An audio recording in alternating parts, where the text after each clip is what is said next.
गुरुश्रेष्ठ हमारी आत्माओं को प्रकाशित करते हुए कहते हैं, प्रत्येक व्यक्ति को अपना रास्ता स्वयं ही खोजना होगा,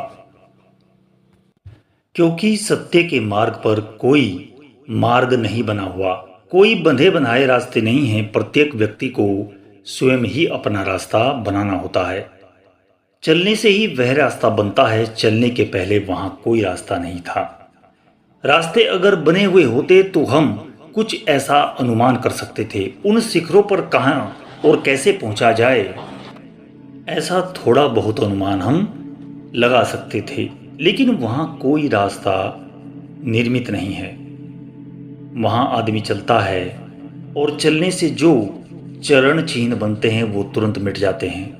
प्रत्येक व्यक्ति को अपना ही रास्ता तलाशना पड़ता है, प्रत्येक व्यक्ति को अपना ही रास्ता बनाना होगा। लेकिन फिर भी उन रास्तों के संबंध में कुछ संकेत दिए जा सकते हैं। इस सूत्र में मेरी इन बातों की डोर वही है, वही सांकेतिक भाषा, वही सिंबॉलिक तुम मेरी इन बातों में तलाश सकते हो। इसे थोड़ा समझना होगा। इस संकेत की तरफ पहली बात, जिन लोगों को सत्य की यात्रा करनी है उन्हें पहला संकेत समझ लेना है। और वह पहला संकेत यह है कि साधारणतः जिस जीवन को हम सत्य समझते हैं वह जीवन सत्य नहीं। और जब तक हम इस जीवन को सत्य समझते चले जाएंगे तब तक जो सत्य है उस दिशा में हमारी आंखें कभी भी देख नहीं सकेगी। जो जीवन हमें सत्य मालूम पड़ता है, जिन्हें सत्य की यात्रा करनी है, उन्हें इस जीवन को सपने की भांति समझना प्रारंभ करना पड़ेगा। समझो, यह पहला संकेत है। यह जो हमारा बाहर का फैलाव है, यह जो जन्म से लेकर मृत्यु तक की यात्रा है, यह सत्य है या एक सपना, इस संबंध में थोड़ा विचार करना आवश्यक है। बिल्कुल हम इसे सत्य मानकर ही तो जीते हैं, लेकिन कभी हमने बहुत शायद ऐसा विचार नहीं किया। रात हम सपना देखते हैं तो देखते समय सपने को भी बिल्कुल सत्य समझते हैं। कभी आपको सपने में ऐसा पता नहीं चला होगा कि आप जो देख रहे हैं वह सत्य नहीं। सपना भी सत्य ही मालूम होता है। बार बार सपने देखते हैं, रोज नए सपने देखते हैं, जीवन भर सपने देखते हैं, फिर भी सपना देखते समय सत्य ही मालूम होता है। यह स्मरण ही नहीं आता कि जो हम देख रहे हैं वह सत्य नहीं, असत्य है। जो लोग और बड़े सत्य के प्रति जागते हैं वे कहते हैं कि हम जो आंख खोलकर दुनिया को देख रहे हैं वह दुनिया भी केवल सपना है। ऐसे ही एक सम्राट का जब युवा पुत्र बीमार था, उनका एक ही बेटा था, वह अंतिम स्थिति में था। सभी डॉक्टरों ने पूर्णतः हाथ खड़े कर दिए थे कि अब कोई उम्मीद नहीं, यानी कि अब गए और तब गए। सम्राट रात भर जाग कर बैठा रहा। सुबह भोर होते होते उसकी आंख लग गई। सम्राट अपनी कुर्सी पर बैठा, ये 5 बजे के करीब सो गया।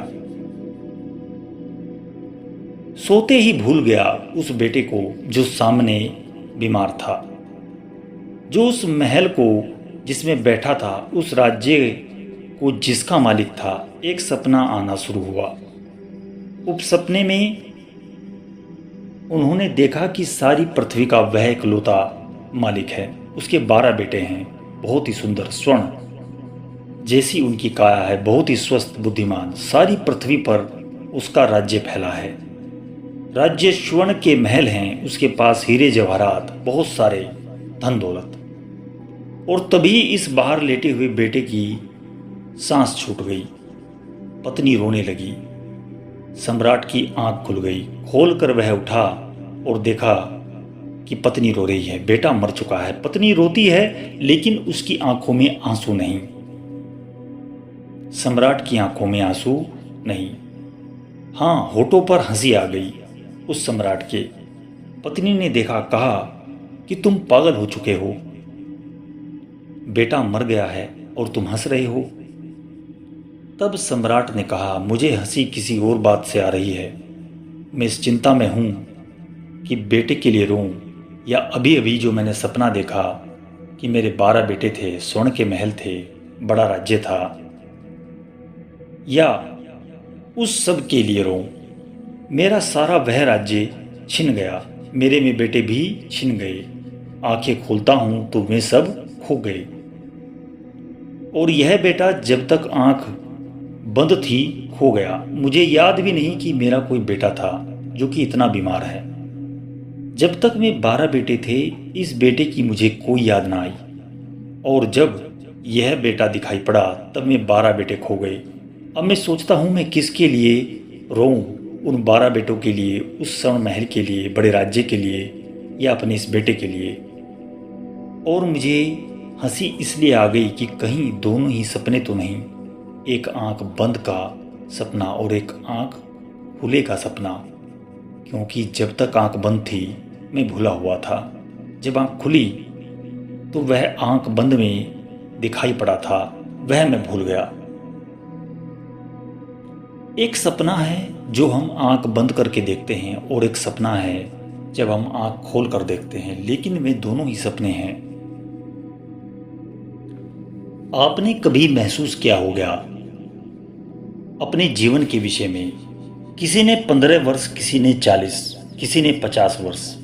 अगर आज लौटकर पीछे की तरफ देखें, उन 50 वर्षों में जो भी हुआ वह सच में हुआ था या एक सपने में हुआ था, तो कोई ऐसा अंतर नहीं पड़ेगा। पीछे लौटकर देखने पर क्या अंतर पड़ता है, क्या फर्क पड़ता है? जो भी हुआ था, जो सम्मान मिला था, जो अपमान मिला था, वह एक सपने में मिला था या सत्य में मिला था। मरते क्षण आदमी को क्या फर्क पड़ता है कि जो जिंदगी उसने जी है वह एक कहानी थी जो उसने सपने में देखी थी, या सच में वह जिंदगी में घटना घटित हुई। इस जमीन पर कितने ही लोग रह चुके हैं हमसे पहले। हम जहाँ बैठे हैं उसके कण कण में ना मालूम कितने लोग आए, मिट्टी में मिल गए। न मालूम कितने लोगों की राख है। पूरी जमीन एक बड़ा शमशान घाट है जिस पर न मालूम कितने अरबों अरबों लोग रहे और मिटे। आज उनके होने पर न होने पर क्या अंतर है? न जिंदगी रही उनकी, न वे रहे, आज सब मिट्टी में खो गए। आज हम जिंदा बैठे हैं, कल हम भी खो जाएंगे। आज से 1000 वर्ष बाद हमारी राख पर लोगों के पैर होंगे। तो जो जिंदगी आखिर में राख हो जाती है, उस जिंदगी के सच होने का कितना अर्थ होता है? जो जिंदगी अंत तक खो जाती है, उस जिंदगी का कितना मूल्य होता है? इस पर विचार करो तुम। चीन का एक फकीर च्वांग त्सु एक मरे हुए इंसान की खोपड़ी अपने पास रखता था जो उसे एक गांव में मिली थी। उससे पूछा गया कि तुम ये खोपड़ी जो कि एक मिट्टी ही तो है, क्यों अपने पास रखते हो? तो उसने कहा, मैं इसलिए इसे अपने पास रखता हूं कि अपनी खोपड़ी को भी मैं याद कर सकूं कि आज नहीं कल किसी मरघट पर पड़ी होगी, चलते फिरते लोगों की ठोकरें खाती फिरेगी, फिर मैं कुछ नहीं कर सकूंगा। जब आखिर में यही हो जाना है तो आज ही मेरे सिर में अगर किसी का पैर लग जाए तो मुझे नाराज होने की कोई आवश्यकता नहीं। जब यह हो ही जाना है तब यह हो ही जाएगा। जो जानते हैं वे कहेंगे जो हो ही जाना है वह हो ही गया है। अगर जिंदगी मिट जाती है तो मिटी ही हुई है, और अगर जीवन मिट्टी में गिर जाना है तो मिट्टी में गिरा हुआ ही है। यह थोड़ी देर का बस एक स्वप्न है, थोड़ी देर का सपना, एक सपना ही लगता है। सब ठीक है। अगर हम थोड़ा विस्तार से जीवन को देखेंगे तो हम पाएंगे सभी कुछ खो जाता है, सभी कुछ मिट्टी हो जाता है, और जहाँ सभी कुछ मिट्टी हो जाता है वहाँ सत्य मानने का कितना कारण है। लेकिन हम कहेंगे कि सपना तो क्षण भर का होता है, रात भर। जिंदगी तो 100 वर्ष। लेकिन अगर थोड़ा आंख खोलकर हम देखेंगे इस विराट जगत में 100 वर्ष भी क्षण भर में चले जाते हैं। लेकिन यह सूरज दुनिया में सबसे नया अतिथि है। वे जो और तारे हैं इससे बहुत पुराने हैं। यह सूरज सबसे नया है, 6 अरब वर्ष। यह बहुत नया मेहमान है। वे जो और तारे हैं उनकी संख्या लगाना बहुत मुश्किल है। में कितने पुराने हैं। इस विराट समय के प्रभाव में 100 वर्ष का क्या अर्थ है? कुछ भी तो अर्थ नहीं है। कहीं चांद तारों का पता भी नहीं चलता कि 100 वर्ष कब बीत गए। 100 वर्ष ऐसे ही बीत जाते हैं, जैसे घड़ी की टिक टिक बजती है, हमारा क्षण बीत जाता है। इस विराट जीवन की धारा में 100 वर्ष की कितनी लंबाई है? कुछ नहीं। मैंने सुना है एक आदमी मरा। वह आदमी बड़ा कंजूस था। उसने जीवन भर पैसे इकट्ठे किए। मरते वक्त उसने एक किताब पढ़ी। उस किताब में लिखा हुआ था कि स्वर्ग में पहुंचने पर वहां पर एक एक कौड़ी भी अरबों खरबों रुपए की होती है। वह आदमी तो जिंदगी भर रुपए ही इकट्ठे करता रहा। मरते वक्त भी यही सोचता मरा कि अगर स्वर्ग में एक कौड़ी भी मिल जाए तो गजब हो जाता, क्योंकि अरबों खरबों की होती है वह एक कौड़ी। जैसे ही उसकी आंख स्वर्ग में खुली, उसने कौड़ी खोजनी शुरू की। देवताओं ने पूछा क्या कर रहे हो? उसने कहा एक कौड़ी चाहता हूं। सिर्फ एक कौड़ी, मैंने सुना है अरबों खरबों की होती है एक कौड़ी स्वर्ग की। उन देवताओं ने कहा ठहरो, एक क्षण ठहरो, हम तुम्हें दे देंगे। एक क्षण की जगह घंटों बीतने लगे, दिन बीतने लगे। उसने कहा महाशय, वह एक क्षण कब आएगा? तो देवताओं ने कहा तुम्हें शायद ये पता नहीं, स्वर्ग में एक कौड़ी अरबों खरबों की होती है। वहां एक क्षण भी अरबों खरबों वर्षों का होता है। एक क्षण रुको, अभी दे देंगे। वहां पैमाने, जीवन के पैमाने बहुत बड़े हैं। अंतहीन पैमानों में 100 वर्षों का क्या अर्थ? कितना अंतहीन पैमाना है, इसका हिसाब लगाना जरा मुश्किल है। कब से समय चल रहा है, कब तक समय चलेगा? इतने बड़े इस विस्तार के जगत में पृथ्वी का मूल्य क्या है और इस पृथ्वी पर हमारा मूल्य क्या है? लेकिन हम अपना कुछ मूल्य मानकर जीते हैं। वह जितना हम मूल्य मानते हैं उतने ही हम अशांत हो जाते हैं। जितना हम मूल्य मानते हैं उतने ही हम समस्याओं से जूझते हैं, परेशान होते हैं। जितना हम मूल्य मानते हैं उतने ही हम पेन में जीते हैं। और जितना हम मूल्य मानकर अशांत हो जाते हैं उतना ही सत्य के दर्शन की संभावना कम होती जाती है। सत्य का दर्शन उन्हें हो सकता है जो शांत हों। और शांत होने का पहला सूत्र कि जिस जीवन का सत्य समझ रहे हैं, जिस जीवन को हम सत्य मानकर जी रहे हैं, उसे सत्य मत समझना।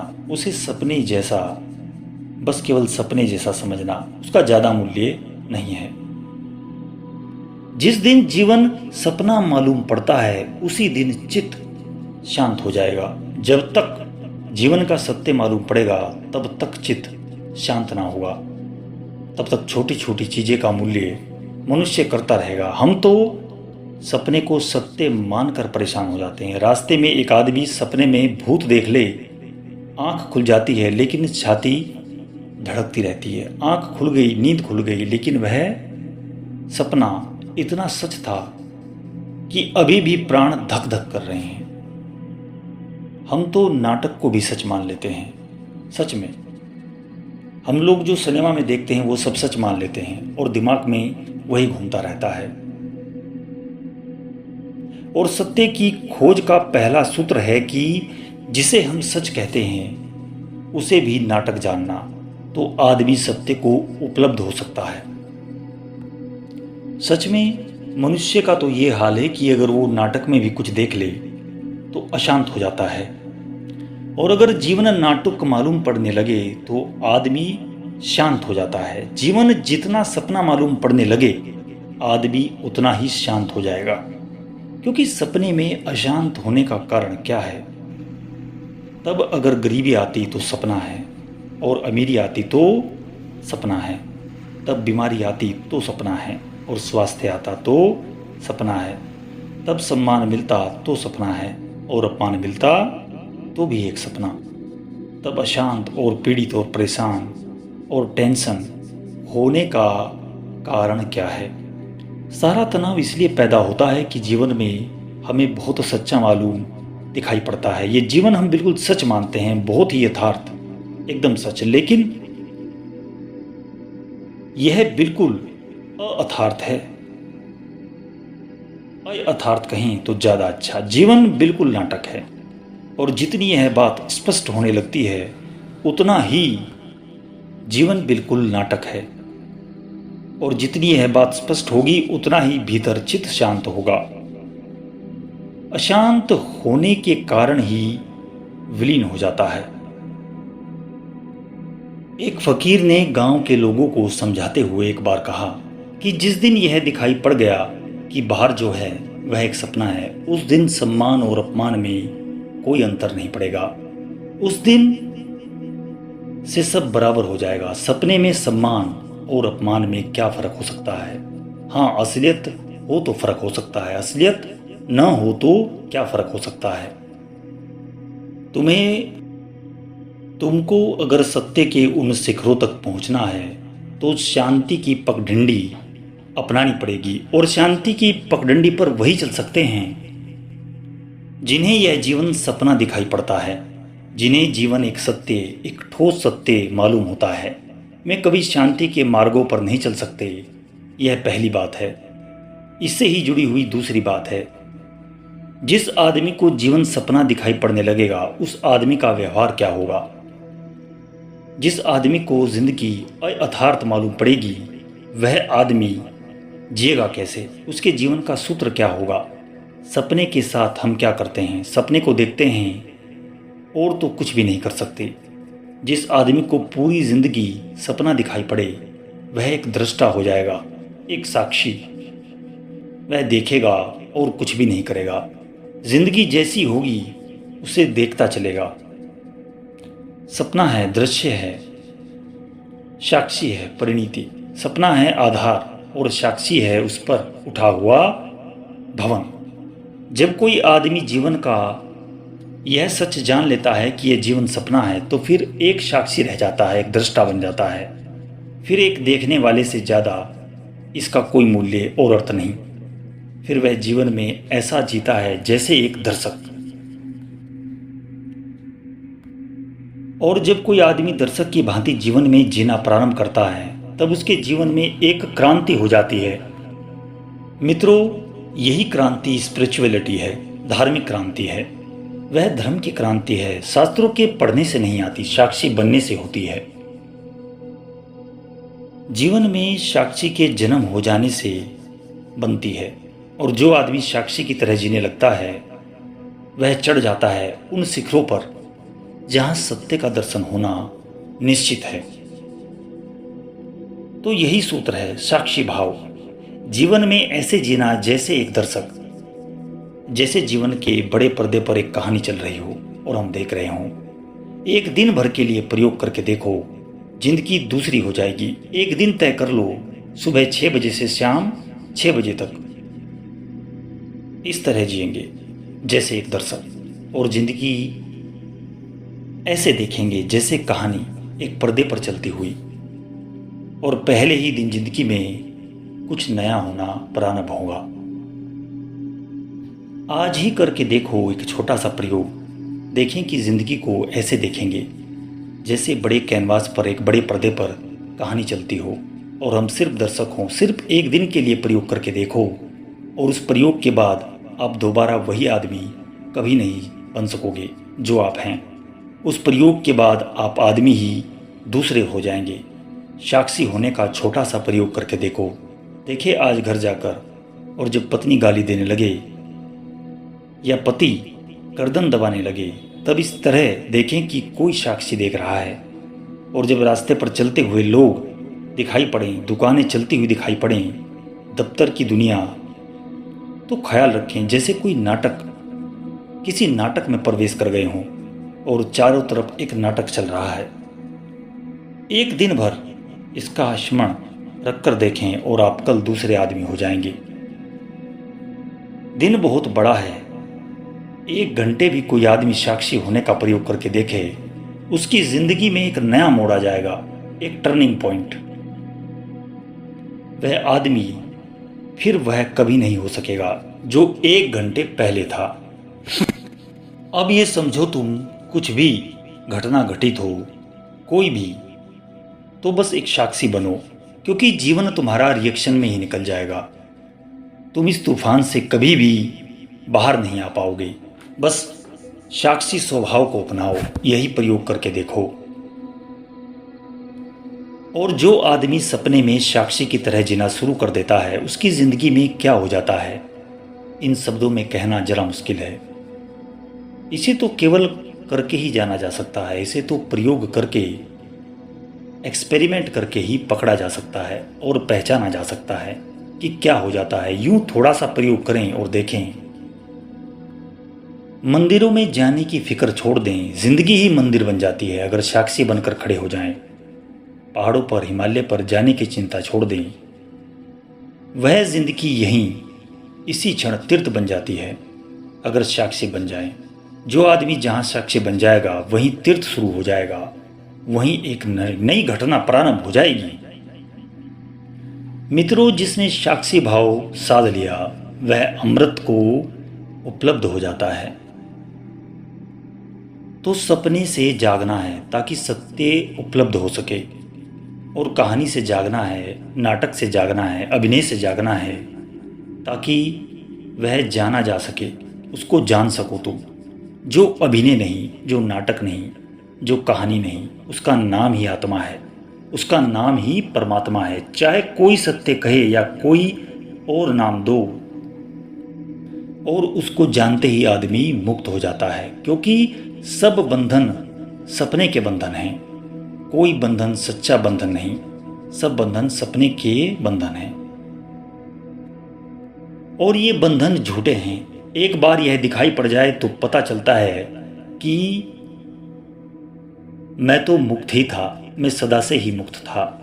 और यह जो प्रीति थी यह कितने अनंत आनंद से भर देगी, यह कितने आलोक से भर देगी, इसकी तुलना तुम किसी से ना कर पाओगे। तुम कितने भी शास्त्र पढ़ो, कितना भी राम नाम जपो, कितनी भी मस्जिद में जाओ, कितने भी मंदिरों की पूजा करो, पर ये जो साक्षी भाव से पैदा होगा वैसा जागरण तुम कहीं ना पा सकोगे। जो जाग जाते हैं साक्षी हो जाते हैं, और साक्षी होते ही सब बदल जाता है, सब नया हो जाता है। लेकिन यह बात प्रयोग की है, यह बात कोई दूसरा आपके लिए नहीं कर सकता, आपको ही अपने लिए करनी पड़ेगी। यह रास्ता कोई दूसरा आपके लिए कभी ना चल सकेगा। तो पहाड़ों की जो ये यात्रा है, सत्य की जो ये खोज है, ये तो स्वयं करनी होगी। सिर्फ संकेत दिए जा सकते हैं। एक बार आदमी साक्षी में कूद जाए फिर उसे खुद कुछ नहीं करना पड़ता। वह परमात्मा की जो कोशिश है, वह जो ग्रेविटेशन है, वह परमात्मा का जो गुरुत्वाकर्षण है वह काम करेगा। जब तक हम सपने में खड़े हुए हैं तब तक वह काम नहीं करता। जैसे ही हम सपने को तोड़ते हैं और कूदते हैं, वैसे ही परमात्मा खींचना प्रारंभ करता है, वो अपनी ओर खींचता है। मित्रों, आदमी एक कदम चले परमात्मा की तरफ और परमात्मा 1000 कदम चलता है। हम जरा सा बढ़ें, वह 1000 कदम बढ़ जाता है। हम जरा सा उसको पुकारें और उसकी पुकार हमारी तरफ 1000 गुना होकर शुरू हो जाती है। लेकिन हम जरा सा भी अपने, आशा करता हूं दोस्तों ये बात आप समझ पाए होंगे। आगे ही मिलता हूं किसी ऐसी वीडियो के साथ, सत्य खोज के साथ। ओम नमः शिवाय।